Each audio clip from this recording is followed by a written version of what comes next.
જય હિન્દ, જય ભારત. હું નિર્મળસિંહ જાડેજા, લુણીવાવ, માજી સરપંચ. આ વ્યક્તિને આપણે બધાય ઓળખી છીએ, વિજયભાઈ મકવાણા. આજે એનો પરિવાર, આપણે બધા એની સ્થિતિ જોઈ છે. આજે આનું ઘર બરબાદ થઈ ગયું, જમીન વેચાઈ ગઈ, આજ બધું એનું વેચાઈ ગયું. અને આજ એ માણસની સ્થિતિ હું તમે બધા જોઈ છે. આ પથ્થારી વસ પડ્યો છે આ માણસ. એને આગળ પાછળ જે કાંઈ ગણો, એના પરિવારની અંદર કમાવાવાળો એક જ વ્યક્તિ હતો, પણ એક દારૂ નામના દૂષણની અંદર આખો પરિવાર બરબાદ થઈ ગયો.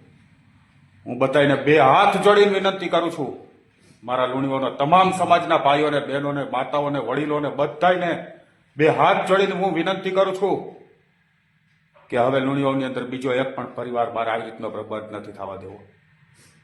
મેન તમે જોયેલા છે દાખલા, આવા અનેક પરિવારોના મેન તમે દાખલા જોયા છે કે આવી રીતના બરબાદ થતા જોયા છે, અનેક પરિવારના માળા વિખાતા જોયા છે. હવે હું બે હાથ જોડીને વિનંતી કરું છું, દરેક સમાજને વિનંતી કરું છું. આમાં હું રાજકારણ નથી કરતો, આ મારો કોઈ રાજકીય હેતુ નથી, પણ હવે કોઈ બીજા પરિવારને બરબાદ થતા અટકાવો. મહેરબાની કરીને હવે આમાંથી અટકાવો. હવે આનાથી આગળ તમે આ જે દિવસો જુઓ છો, આનાથી આગળ બીજા પરિવારમાં આવા દિવસો ન આવે. એના માટે એક વખત દરેક સમાજે, દરેક આગેવાનોએ હવે આગળ આવી અને આની અંદર ગમે તે કદાચ આંખે થવું પડે, ગમે થવું પડે, તો એના માટે તમામ તૈયારીઓ રાખી.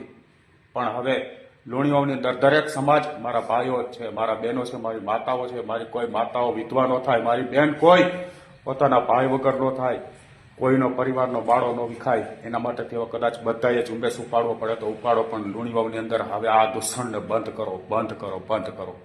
જય હિન્દ, જય ભારત.